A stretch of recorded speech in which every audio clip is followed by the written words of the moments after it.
Hi friends, this is Mayur. You're watching Beyond Bollywood Plus. सबसे पहले तो to all the mothers a very happy mother's day. आज हम बात करेंगे मलयालम फिल्म मंजूमेल बॉयज की, लेकिन उससे पहले जल्दी से मेरे चैनल को सब्सक्राइब कीजिएगा and don't forget to press the bell icon. Malayalam film Manjummel boys directed by one Chidambaram, ये उनकी दूसरी डायरेक्टोरियल है। ये फिल्म इस साल की अब तक की मलयालम फिल्म जो है, it's the biggest blockbuster. In fact it is said to be the first Malayalam film to hit 200 crore.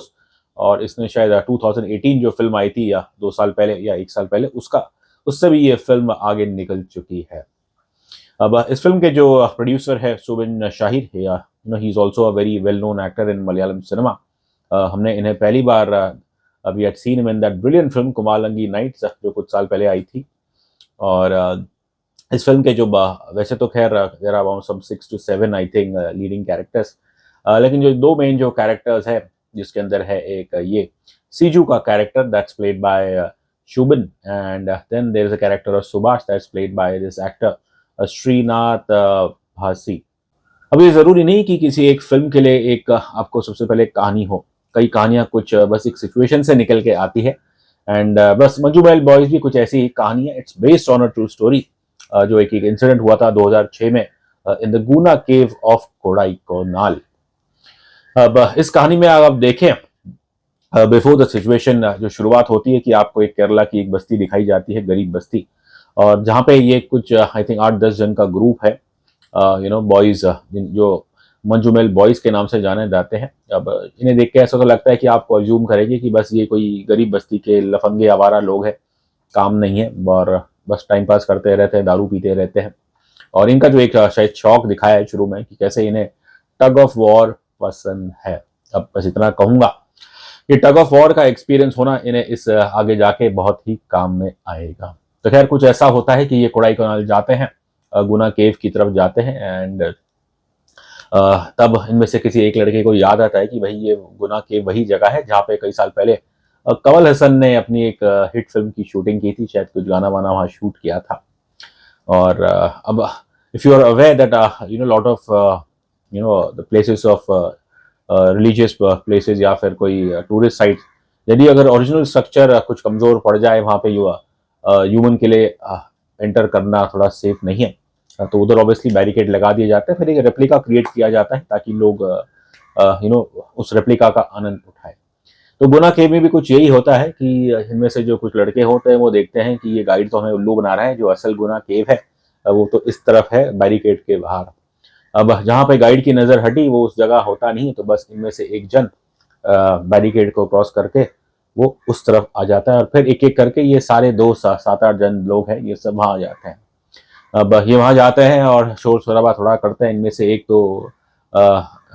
केव की एक पत्थर पे तो मंजूमेल बॉयज का नाम भी लिख देता है, और बस तब से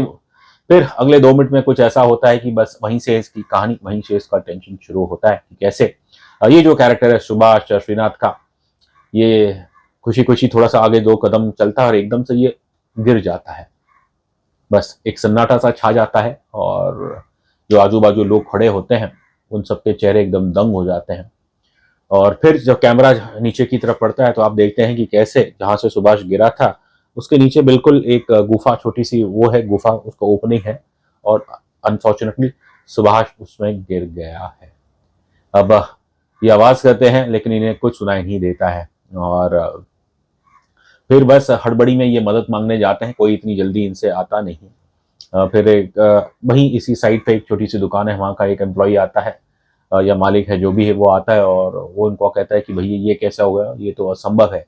और वो कहते हैं कि दरअसल ये जो जगह है ये तो इट्स कॉल्ड डेविल्स किचन, कि एक बार कोई इंसान यदि इसमें गिर गया तो वो वापस कभी नहीं आता है।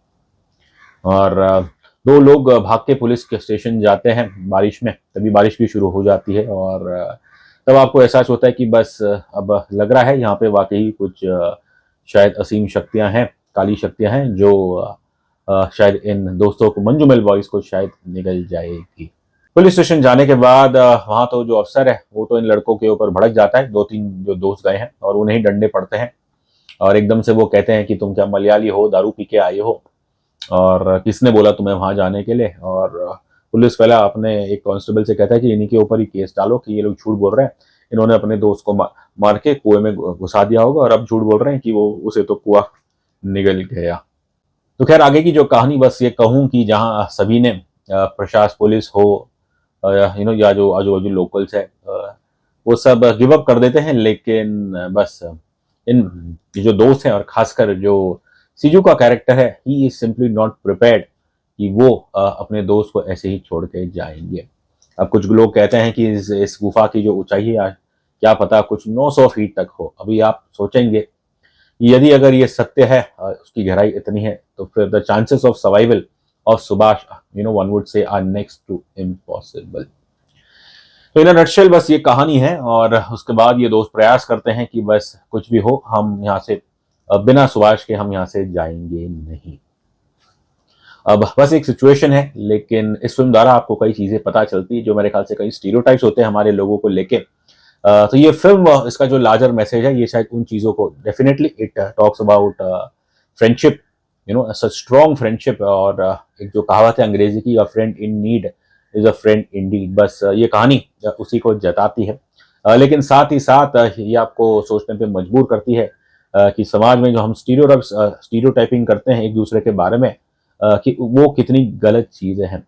अब आई थिंक जो मैं अगर एक पहला स्टीरियोटाइप बोलूं उसके अंदर ये है ऑब्वियसली जो एक रीजनल डिवाइड जो रहता है केरला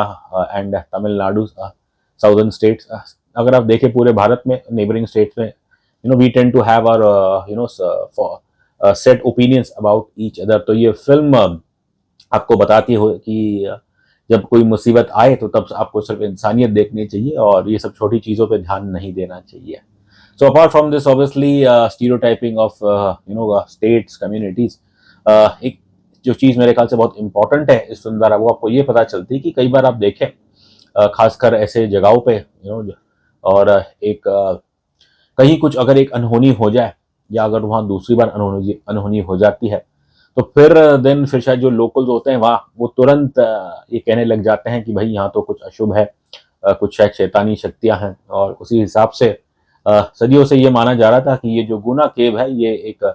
डेविल्स किचन है। और जब ऐसी स्थिति होती है तो फिर और खासकर अगर ये डर सदियों तक चला आ रहा है तो फिर तो ये बस एक मैं कहूँगा एक लेजेंड बन जाता है। और जिसके कारण जैसे दुर्भाग्य से अब सुभाष के साथ जो हुआ तो उस स्थिति में मेरे ख्याल से कोई बस मदद करने की जो दूर की बात है वो बस ये कर लेते हैं कि ये तो जगह ही मनहूस है और यहाँ से किसी का निकलना असंभव है।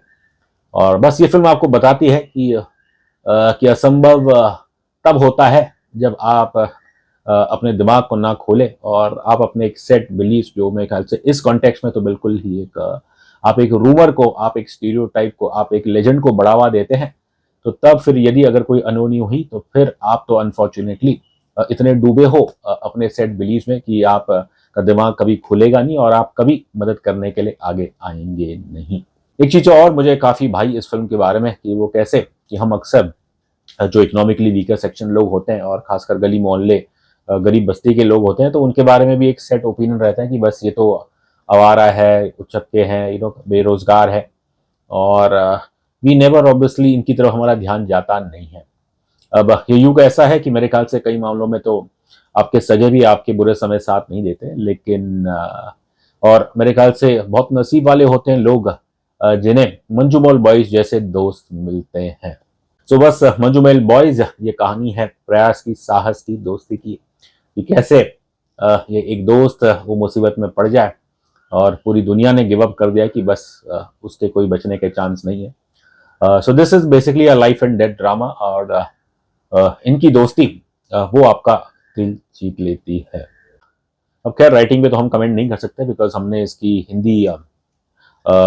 डब देखी और परफॉर्मेंस में देखी। शुरुआत के आई थिंक 10-12 मिनट तक ये फिल्म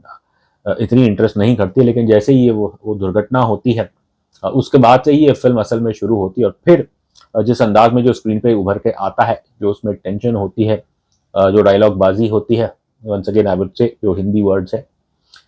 मेन ये है कि आई थिंक इस फिल्म की स्टोरी कहानी कुछ इस तरह है, सिचुएशन ऐसी है कि यहाँ पे मेरे ख्याल से भाषा बिल्कुल मायनियत नहीं रखती और बस बतौर दर्शक आप उस पल से लेके अंत तक पूरी तरह इस फिल्म में जुड़ जाते, और आई एम श्योर कुछ लोग तो ये भी होंगे कि शायद प्रार्थना कर रहे होंगे कि कुछ चमत्कार हो जाए। अब खैर ज़्यादा कुछ मैं कहूँगा नहीं, बस मेरे हिसाब से ये फिल्म ओवरऑल अच्छी बनी है। परफॉर्मेंस की भी बात करूँ तो I don't think someone like me would be apt to जज, लेकिन जो कुछ भी हमने देखा एक्टर्स की परफॉर्मेंस शुरू में थोड़ा बहुत ऐसा लगा हल्का है, एंड शायद ओवरऑल सभी एक्टर्स का काम मैं कहूँगा ठीक ठाक है। एक चीज़ और खूबसूरत है फिल्म की यह है कि कैसे प्रेजेंट सिचुएशन इतनी क्रिटिकल है कि आप वहाँ से हट नहीं सकते, लेकिन उसके बावजूद ये पास्ट सीन्स दिखाते हैं, और जो ये कैरेक्टर है सुभाष का, इसके बचपन के कुछ फ्लैशबैक्स दिखाते हैं, जिससे आपको ये एहसास होता है कि ये बच्चा शुरू से ही डरा हुआ है, सहमा है। ये पहले भी बचपन में छुपा खेलती समय कभी खो गया था और अकेला पड़ गया था, और इस चीज़ के इसको आज भी सपने आते थे सुभाष को। और maybe I felt that somewhere down the line this poor man traumatised by childhood memories, कहीं ना कहीं शायद उस हिसाब से इस गुना केव ने इसे अपने आप में संभाल लिया था। फिल्म में आई थिंक खामियां का तो इतना मुझे नहीं पता, एक्टिंग में शायद कुछ जगह पे थोड़ा 19-20 का फर्क लगता है, but overall Shubin Shahir I think is done a terrific job. बाकी एक्टर्स भी ठीक ठाक काम करते हैं, और जो इस फिल्म में पुलिस अफसर का रोल प्ले कर रहे हैं उनका भी काम मुझे काफ़ी अच्छा लगा है। बस अगर कुछ छोटी मोटी चीज़ कहूँ तो I think in terms of subtitling कुछ जगह पे क्योंकि ऑब्वियसली हम हिंदी वाली देख रहे थे, तो जो हिंदी के शब्द निकल के आ रहे थे और फिर जो सबटाइटलिंग आ रही थी, कुछ जगह पे थोड़ा डिफरेंस था, एंड अगर आप उसको छोड़ दें तो ओवरऑल तो मैं कहूँगा ये film it's once again I would say a gem from Malayalam cinema. Visually भी ये फिल्म काफ़ी अट्रैक्टिव लगती है, एंड खासकर दाद देनी पड़ेगी यहाँ पे डायरेक्टर, उनके production designer and even the action department की, जैसे कैसे इन्होंने जो क्रिटिकल सीन्स है, खासकर जो कुएं के सीन्स है उसे किस तरह से शूट किया। और एक जो सीन में भी they just kind of tell you कि यदि कोई इस ऐसी इतनी डीप गुफा में गिरे और फिर वो कैसे होगा, वो सीन जो इन्होंने दिखाया कि कैसे वो इंसान गुफा में गिरने के बाद नीचे नीचे स्लाइड होता जाता है, और लेफ्ट राइट सेंटर उसके सब बॉडी पे उसके पंचर्स लगते रहते हैं, तो वो थोड़ा देखने में मेरे ख्याल से काफ़ी हार्ड हिटिंग सीन है। मलयालम सिनेमा हमेशा थॉट प्रोवोकिंग होता है, and Manjummel boys is no different. अब हमें समझ आया कि क्यों इसे वहाँ के दर्शकों ने इतना पसंद किया, और एक थीम ऐसा है कि यहाँ भाषा की जरूरत नहीं, बस इंसानियत की जरूरत है। और जैसे ये फिल्म है मेरे ख्याल से एक इंसानियत लेवल पे डेफिनेटली ये आपसे कनेक्ट करेगी। रही बात रेटिंग की, तो मैं इस फिल्म को देता हूँ 5 में से 3.5 स्टार्स।